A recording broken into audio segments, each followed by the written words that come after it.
नमस्कार। मंत्रालय में आपका स्वागत है। क्या सचिन पायलट बीजेपी ज्वाइन कर रहे हैं?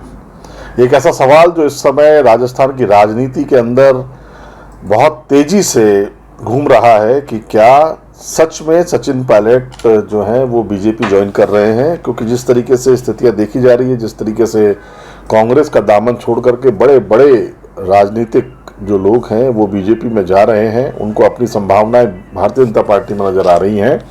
ऐसे में क्या सचिन पायलट बीजेपी जा रहे हैं? तो हमने भी इसके पीछे खोज की और सचिन पायलट के जो बहुत विश्वास पात्र लोग हैं उनसे चर्चा करी। खुद सचिन पायलट के कुछ स्टेटमेंट्स और इन तमाम चीज़ों से, गतिविधियों से समझने की कोशिश करी कि क्या सचिन पायलट बीजेपी में जा रहे हैं। तो अभी ये संभावनाएं जो हमें पता लगी हैं वो ये हैं कि सचिन पायलट के पास में ऑफर है भारतीय जनता पार्टी को ज्वाइन करने का, एक अच्छे पदों का, सब तमाम चीज़ों का उनके पास में ऑफर है। बीच में एक ऑफर राज्यसभा नॉमिनेट करने का भी सचिन पायलट के पास में था, लेकिन सचिन पायलट बीजेपी में अभी नहीं जा रहे हैं। उसके पीछे बहुत सारे रीजन है, जाने की भी रीजन है और नहीं जाने की भी रीजन है। जाने के रीजनों के अंदर तो ये है कि कांग्रेस पार्टी में जो कांग्रेस का शीर्ष नेतृत्व है वो सचिन पायलट को वो सम्मान, वो तमाम चीज़ें नहीं दे पाया जो वो डिजर्व करते थे। सचिन पायलट जो चाहते थे, या सचिन पायलट के समर्थक जो चाहते थे, राजस्थान की जनता जो चाहती थी, असल में वो नहीं हुआ। और हुआ ये जो 10 जनपद चाहता था।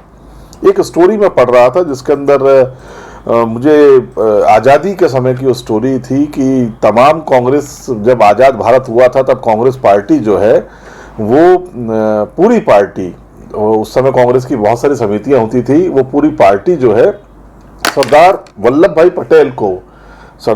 पटेल को देश का प्रधानमंत्री बनाना चाहती थी। लेकिन गांधी जी अड़ गए और गांधी जी के अड़ने के कारण जो जवाहरलाल नेहरू हैं वो प्राइम मिनिस्टर बने।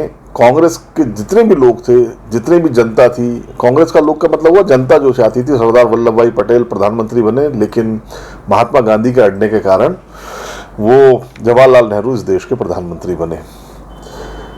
ठीक वैसे ही गांधी परिवार के अड़ने के कारण अशोक गहलोत चीफ मिनिस्टर बने, बल्कि जनता जो है वो सचिन पायलट को चाहती थी। ऐसा कई सर्वेों में भी सामने आया था। लेकिन अशोक गहलोत ने अपनी कुर्सी बचाने के लिए यथाजोड़, यहाँ तक कि दोनों अंगूठे की सर्जरी भी करवा दी थी। जब जब भी उनके ऊपर आफत आई तब तब वो मेडिकल अनफिट हो गए। कभी कोरोना का उन्होंने बहाना लिया, कभी पैर में चोट का बहाना लिया, कभी बुखार और तकलीफ का बहाना लिया, और वो दिल्ली यात्रा को हमेशा टालते रहे। और जब लास्ट में दिल्ली से पर्यवेक्षक आए जो आज के राष्ट्रीय अध्यक्ष हैं कि भाई सचिन पायलट को चीफ मिनिस्टर बना दिया जाए, अब चुनाव आने वाले हैं और चुनावों को जीतना है तो सचिन पायलट को चीफ मिनिस्टर बनाना पड़ेगा। लेकिन उस समय अशोक गहलोत ने कांग्रेस में बगावत करवा दी, शांति धारीवाल सरीके नेताओं के साथ में मिलकर, महेश जोशी जैसे, धर्मेंद्र राठौड़ जैसे नेताओं को साथ लेकर के, और उस बगावत के कारण जो है सचिन पायलट चीफ मिनिस्टर नहीं बन पाए और अंतोगत्वा सरकार भी नहीं बन पाई। जो अशोक गहलोत इस भ्रम में थे कि उनकी सरकारी योजनाएं बहुत जोरदार है, ऐसा है वैसा है, वो सब धराशायी हो गई। और अब धीरे धीरे करके अशोक गहलोत के काले चिट्ठे सामने आ रहे हैं, जिसमें सबसे बड़ा है कि युवाओं के साथ जो विश्वासघात अशोक गहलोत ने किया है, ऐसा विश्वासघात किसी ने भी नहीं किया। जितने भी पेपर लीक करवाए इसमें कांग्रेसी नेताओं की मिलीभगत रही, और अशोक गहलोत ने जो उन कांग्रेसी नेताओं को बचाने के लिए जो पेपर लीक के सरगना थे उनकी गिरफ्तारियों को रोक दिया। एक तरीके से जो होम मिनिस्टर, होम उनके पास ही था, उन्होंने जो एसओजी थी, जो स्पेशल ऑपरेशन ग्रुप है, उसको कार्रवाई ही नहीं करने दी। कितना बड़ा धोखा अशोक गहलोत युवाओं के साथ पिछले 5 साल में कर गए, सिर्फ अपनी सीट बचाने के लिए। गोविंद सिंह डोटासरा ने, मतलब आप देखिए, अपने घर के तमाम लोगों को आरएस बना दिया। धीरे धीरे करके जांचें खुलेगी तो ये तमाम बड़े नेता जेल जाएंगे, और जेल जाना भी चाहिए ऐसे नेताओं को। अब सचिन पायलट की बात है। सचिन पायलट एक पढ़ा लिखा नौजवान है। सचिन पायलट के पास में क्या माइनस पॉइंट है कि वो चीफ मिनिस्टर नहीं बन पाए? सचिन पायलट के पास में एक ही माइनस पॉइंट है चीफ मिनिस्टर नहीं बन पाए कि अशोक गहलोत ये एस्टेब्लिशमेंट, मतलब वो करने में कामयाब रहे, या अशोक गहलोत कान भरने में सोनिया गांधी के कामयाब रहे कि अगर सचिन पायलट को राजस्थान का मुख्यमंत्री बना दिया तो गुर्जर जाति के लोग जो है वो पता नहीं क्या कर देंगे, राजस्थान में तांडव मचा देंगे। इस तरीके की चीज़ें उन्होंने करी।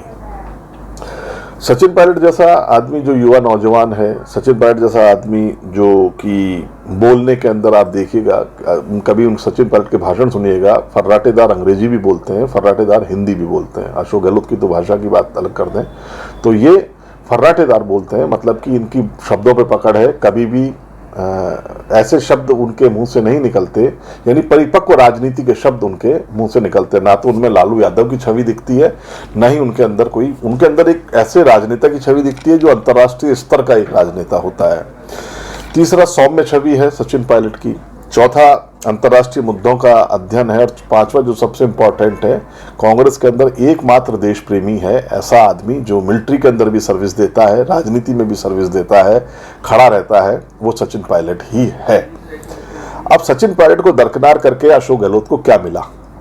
असल में अशोक गहलोत अपने 5 साल तक की सत्ता को बचाए रखे और जितना वो भ्रष्टाचार एमएलएज के थ्रू, अपने ब्यूरोक्रेट्स के थ्रू करवा सकते थे, जितना वो कर सकते थे, मैक्सिमम उन्होंने किया। इससे कांग्रेस पार्टी को लाभ मिला या नहीं मिला ये नहीं पता, लेकिन अशोक गहलोत को व्यक्तिगत रूप से लाभ मिला। अपने बेटे को आरसीए अध्यक्ष बना के रखा और अब आप इस वाले सीन को देखेंगे, आप चुनावों के सीन को देखेंगे तो चुनावों के अंदर अशोक गहलोत को भी समेट के रख दिया गया है। और क्योंकि अब समेट के क्या, अब सरकार ही नहीं है, तो अशोक गहलोत को आप ठीक है एक मार्गदर्शक के रूप में काम में ले सकते हैं, लेकिन असल में जो मार्गदर्शक हैं वो भी कांग्रेस के राष्ट्रीय अध्यक्ष बने हुए हैं।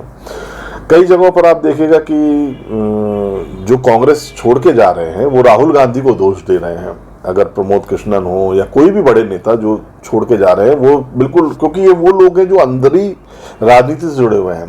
प्रियंका गांधी को कभी भी फ्रंट पेज में नहीं लाना सोनिया गांधी के द्वारा। राहुल गांधी का पुत्र मोह एक्चुअली कांग्रेस को डैमेज करता चला जा रहा है, राहुल गांधी, अब देखो आप इंडिया गठबंधन के अंदर ऐसे लोग हैं, लालू प्रसाद यादव ने एक परिवार की बात, मोदी के परिवार की बात क्या छेड़ दी कि पूरा का पूरा जो देश है वो मोदी का परिवार हो गया। मतलब एक छोटी सी लाइन किस तरीके से हवा बदल देती है और इनके जो टायर हैं, जो विपक्ष के टायर हैं, उनको पंचर कर देती है। ये सीखने की बातें हैं। ऐसे में कांग्रेस के द्वारा जो सचिन पायलट को साइड में रख करके और अशोक गहलोत को प्रमोट किया गया, अब धीरे धीरे करके सचिन पायलट को महासचिव बनाया गया है। लेकिन अब इंतजार लंबा है, 5 साल का इंतजार है। 5 साल के बाद में भी पता नहीं सरकार रिपीट कर पाए या नहीं कर पाए ये कांग्रेस वाले, क्योंकि बीजेपी की सरकार हो सकता है रिपीट हो जाए, क्योंकि 2029 के अंदर एक देश एक चुनाव हो जाएगा। अगर ये लागू हो जाता है, 2029 वाला लागू हो जाता है, तो फिर बहुत मुश्किल है कांग्रेस को रिवाइव करना। क्योंकि आप सब देख रहे होंगे, हम भी देख रहे हैं कि मोदी एक तरीके से बिल्कुल बादलों की तरह छाते जा रहे हैं। काले बादल जैसे आ जाते हैं ना, ऐसे कांग्रेस के ऊपर काले बादल की तरह मोदी छा गए हैं। और कांग्रेस की जो गलतियां हैं उनके कारण ये भुगतते जा रहे हैं, कांग्रेस ही भुगतते जा रहे हैं। तो सचिन पायलट को लेने के लिए बीजेपी आतुर है। सचिन पायलट अभी वेट एंड वॉच की स्थिति के अंदर हैं, देख रहे हैं, क्योंकि सचिन पायलट को अब भी लगता है कि अगला मुख्यमंत्री शायद वो बन पाए, क्योंकि सचिन पायलट की रेस केवल मुख्यमंत्री की रेस है, राजस्थान की नेता की रेस है। नमस्कार।